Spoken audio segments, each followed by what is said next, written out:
Hi, I'm Dr. Jeffrey Glaser. I'm here with one of my patients, Elaine, who last week underwent a 2-level Vertiflex procedure.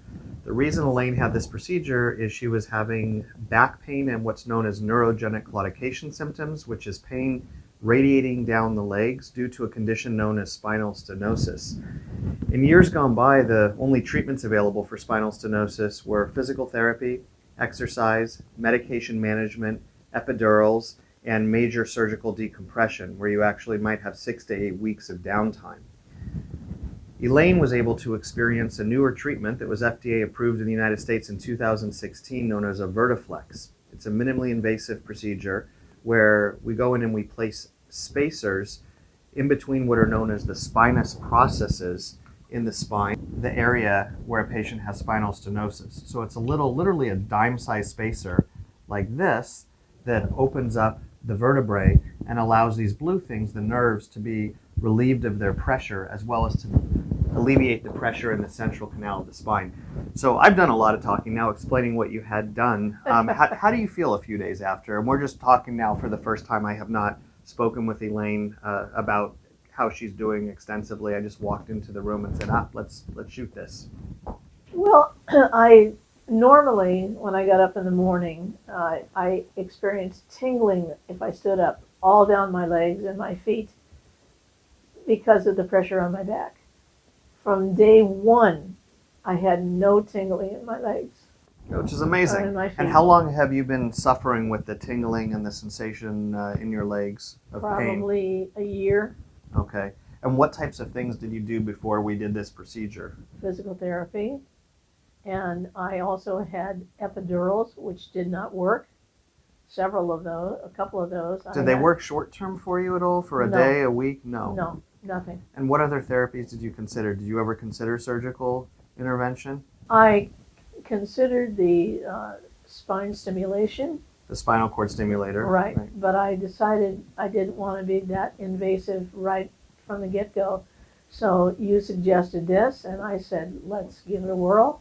Mm-hmm. And here we are, and I'm telling you, from day one, I had no more pain in my back. Soreness from the surgery, but nothing like I was experiencing before. How sore are you from the surgery? Just this back where you did the incisions. I don't have any pain in my legs or my back. So the surgery is, for the 2 levels that Elaine had, approximately a 30-minute procedure. It is not done with a full general. It's done with some IV sedation. How was the experience for you having this done? From a sedation standpoint, were you comfortable? Were you in pain during the procedure? I was not in pain. I was starting to come out of the anesthesia, and I could feel you hammering on my back. Was it a painful sensation? It wasn't painful. It was more like, it sounded like you were banging on my back into my bones, but it didn't hurt. Okay. You know, there was no hurt there. I think your anticipation, your brain works, and you think, my gosh, they're banging on my spine. What's happening here? But I experienced no pain with it. And what's the post-operative pain been like on a scale from 0 to 10? If 10 is the most horrible pain you've had, did it get up to a 10? Was it a 1, a 2? At the very most, as I explained here, probably a 2. Wow. Okay. And then it goes away.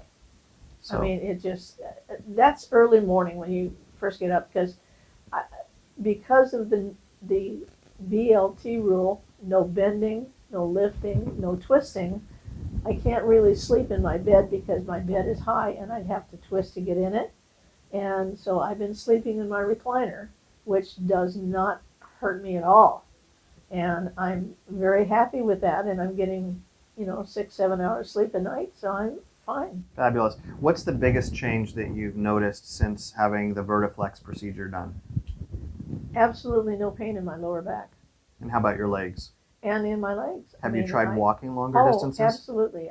Terrific. I went to the grocery store yesterday, and this is less than a week away, and I push the cart. I get in and out of my car, and I'm careful how I do it, but I push the cart, I walk. You're standing up straighter. I'm standing up straighter. Yeah. So, in summary, Elaine, again, had a procedure for lumbar spinal stenosis that was minimally invasive. She was able to go home approximately an hour after the procedure. It was done with sedation. It did not require intubation.